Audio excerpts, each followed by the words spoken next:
नमस्कार. तुमचे पाय रात्री दुखतात का? रात्री वळतात का? आणि ते इतके वळतात की त्यांनी झोप लागत नाही? ह्या सगळ्या प्रश्नांची उत्तरं जर होय असेल, तर हा व्हिडिओ नक्कीच तुमच्यासाठी आहे आणि शेवटपर्यंत नक्की पहा. हा व्हिडिओ सैनिक, पोलीस कर्मचारी, नंतर सगळे सेल्समन, पोलीस आणि पोस्टमन यांना समर्पित आहे.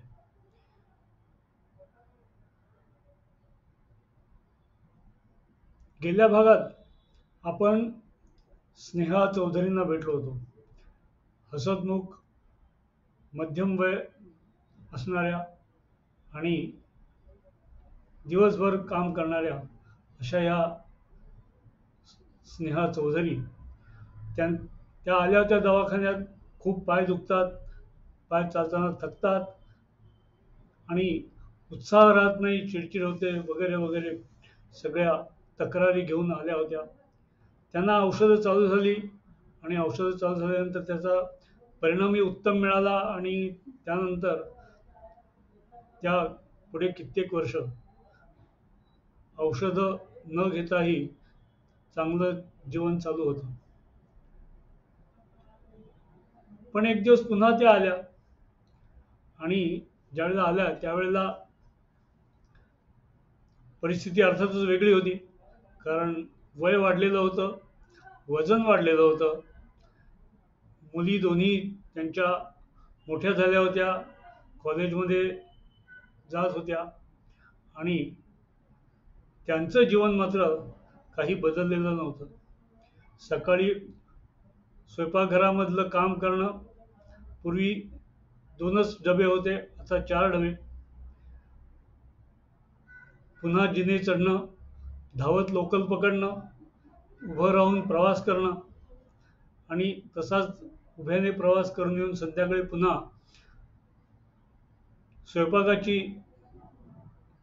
रात्रीच्या जेवणाची तयारी करणं वगैरे वगैरे या सगळ्या गोष्टी अव्याहतपणे चालूच होत्या. त्यामुळे आल्या त्यावेळेची स्थिती अशी होती. आता ओघाने वय वाढलेलं होतं, वजन वाढलेलं होतं, त्यामुळे पाय सुजायला लागले होते. पाय खूप दुखत होते. तपासलं त्यावेळेला लक्षात आलं की शिरा आणखीनच फुगलेले आहेत आणि महत्त्वाची गोष्ट म्हणजे पायावर, घोट्याजवळ लाल रंगाचा एक चट्टा उमटलेला आहे आणि त्या चट्ट्यामुळे काळजी निर्माण झालेली आहे. पण कसं असतं, तर काहीतरी साधं काहीतरी असेल असं वाटून आधी स्वतःला माहिती असलेली, नंतर मैत्रिणींनी सुचवलेली, नंतर मोबाईल युनिव्हर्सिटीमध्ये संमत असलेली आणि खूप लोकांना लवकर बरं करणारी अशी सगळे उपाययोजना झाल्यानंतर मग स्किन स्पेशलिस्टनी ज्यावेळेला सांगितलं की आता आपण जरा बायोप्सी करून पाहूया, त्यावेळेला त्या स्नेहा चौधरी पुन्हा आपल्या दवाखान्यात येऊन दाखल झाल्या होत्या. अर्थातच चिंता होती. त्यांचं स्मितहास्य काहीसं लोपलं होतं आणि अर्थातच आपलं निदान नक्की होतं. त्यामुळे विनाविलंब सगळी ट्रीटमेंट, उपचार चालू झाले आणि काही आठवड्यातच तो जो डाग होता तो फेंट व्हायला लागला आणि काही महिन्यातच तो पूर्णपणे दिसेनासाही झाला. त्यांच्या चेहऱ्यावर पुन्हा त्यांचं स्मितहास्य उमटलं, कारण अजून 3-4 वर्ष नोकरीची बाकी होती. दुसऱ्या विजयाताई साक्षात अन्नपूर्णा आणि सकाळपासून रात्रीपर्यंत अखंड कामात असणाऱ्या अशा या विजयाताई,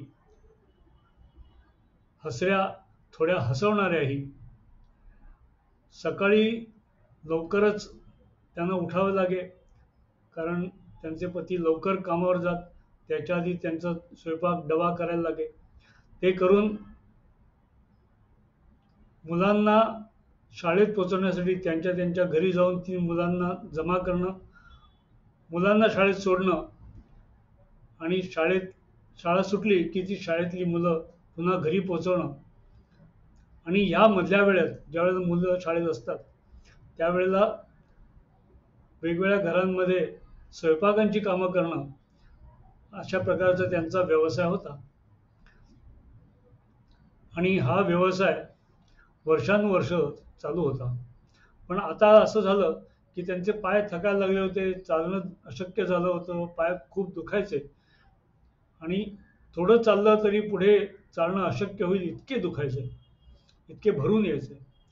शेवटी त्या एक दिवस दवाखान्यात आल्या आणि त्यांना ज्यावेळेस मी तपासलं त्यावेळेला त्यांच्या त्या शिरा चांगल्या चरारलेल्या होत्या आणि त्यांना ट्रीटमेंटची ताबडतोब गरज होती. औषधं सगळे उपचार चालू झाले आणि अर्थातच त्यांना बरं वाटायला लागलं. त्यांच्या पायाची सूज आधी कमी झाली, दुखणं कमी झालं आणि त्यांचा आनंद वाढला, उत्साह वाढला. उत्साह पहिल्यापासून होताच, त्याला काही कमी नव्हती, पण तो आणखीन वाढला आणि पूर्वीसारख्याच त्या पुन्हा आनंदाने त्यांची कामं करू लागले. पण शेवटी काय की त्यांच्या मनातलाही संशोधक जागा झाला आणि त्यांनाही वाटलं की आता औषधांची बहुतेक गरज नाहीये, तर औषध न घेऊन काय होतं पाहूया. म्हणून त्यांनाही असा मोह झाला आणि त्यांनी औषधं आणि सगळे उपचार करण्याची काही गरज नाही असं वाटून सगळं थांबवलं. पुढच्या वेळी त्या आल्या त्यावेळेला मात्र परिस्थिती खूपच गंभीर होती. कारण पायावर सूज होतीच, ती वाढलेली होती आणि म्हणजे गेल्या वेळेपेक्षा खूप जास्त होती आणि त्या व्हेरिकोसिटीचं रूपांतर त्वचा विकारात झालेलं होतं आणि एक छोटासा व्रण जो सहजासहजी भरून येत नाही अशा प्रकारचा एक तो सुरू झालेला होता. ही परिस्थिती खूपच गंभीर होती आणि अर्थात त्यांना थांबणं माहितीच नव्हतं, त्यामुळे काम करतच होत्या. औषधं चालू झाली, थोडं बरं वाटलं, पण तरीसुद्धा एकंदरीतच पुढे परिस्थिती खूपच बदलली. कारण त्या शिरांमध्ये गुठळ्या व्हायला लागलेल्या होत्या आणि त्या गुठळ्यांमधनं आणि त्या शिरांमधनं रक्तस्राव होईल आणि तो रक्तस्राव इतका असेल की जमीन भिजून जाईल आणि त्याच्यामुळे अत्यंत अशक्तपणा, चक्कर, डोकं दुखणं या गोष्टी रोजच्याच झाल्या होत्या. त्यामुळे हा त्यांचा वाढणारा व्रण, स्किनची बिघडणारी अवस्था, त्यामुळे त्या लवकरच अंथरुणाला खिळल्या आणि तोच त्यांचा शेवटपर्यंत आधार होता. आणखीन एक गोष्ट सांगायची ती म्हणजे आमच्या माधवीताईंची. माधवीताई साधारण 55-60 वर्षाच्या, हसतमुख पण बोलता बोलता हळूच चौकशा करणाऱ्या पण प्रेमळ अशा या माधवीताई गुडघेदुखी आणि कंबरदुखी घेऊन आल्या आणि आपल्याकडे औषधं चालू होण्यापूर्वी ऑर्थोपेडिक आणि फिजिओथेरपी या दोन्ही प्रकारच्या ट्रीटमेंट नीट घेऊन झाल्या होत्या आणि त्यांनी काही काळ बरं वाटलंही. पण पुन्हाही दुखायला लागलं, त्यामुळे संधी फार औषधं घ्यायला लागू नये आणि सांधेदुखीचं लक्षण आहे की काय असं विचार करून त्या आयुर्वेदाची ट्रीटमेंट घेण्यासाठी म्हणून आल्या होत्या. प्रत्यक्ष तपासल्यानंतर जे काय माझ्या समोर आलं ते मी त्यांना सांगितलं आणि माझं निदान व्हेरिकोज व्हेन्स आहे सांगितल्यावर त्यांना खरंच वाटेना, त्यांचा विश्वासच बसेना. पण त्या सुविद्य होत्या आणि त्यांनी प्रामाणिकपणे सांगितलेली औषधं आणि उपचार व्यवस्थित करून घेतले आणि अर्थातच पुढच्या वेळी त्या आल्या त्यावेळी त्यांच्या चेहऱ्यावरची वेदना नाहीशी झालेली होती, कंबर दुखायची थांबलेली होती गुडघे दुखायचे कमी झाले होते आणि नंतर काही दिवसातच ते पुन्हा पूर्णपणे थांबून गेले. पाय दुखणंही थांबलं होतं. त्यानंतरही त्यांची काळजी घेतात आणि त्या आजही ठणठणीत रोजचा सकाळचा मॉर्निंग वॉक, दिवसभराची सगळी कामं हे छानपैकी करत असतात. हे व्हेरिकोसिटीचं दुखणंच मुळे असं आहे की ते किती त्रास देऊ शकतं ह्याची कल्पनाच येत नाही.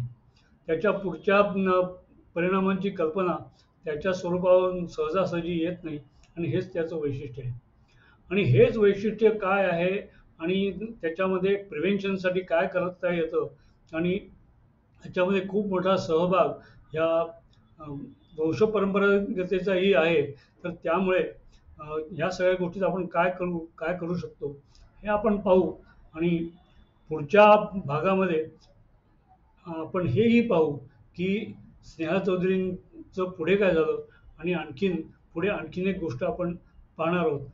त्यामुळे आजच्या गोष्टींमधली लक्षणं तुमच्यामध्ये किंवा तुमच्या मैत्रिणींमध्ये किंवा तुमच्या शेजारणींमध्ये किंवा सहकर्मचाऱ्यांमध्ये, पुरुषांमध्ये किंवा स्त्रियांमध्ये ही जर लक्षणं दिसत असतील तर नक्की लाईक करा, त्यांना शेअर करा, जास्तीत जास्त शेअर करा आणि सबस्क्राईब करा हा चॅनल. कारण पुढचा येणारा व्हिडिओ फार महत्त्वाचा आहे.